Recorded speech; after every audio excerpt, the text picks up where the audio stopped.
আমি নিজের হাতে দুখানা ম্যাড ডগকে আমি পিটিয়ে মেরে ফেলেছি, পিটিয়ে শেষ করে ফেলেছি।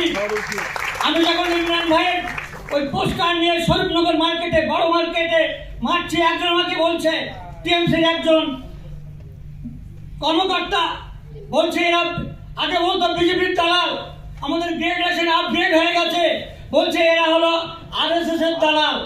ভাবুন তো, এরা মুসলিম, আমাকে বলছে আরএসএস এর দালাল।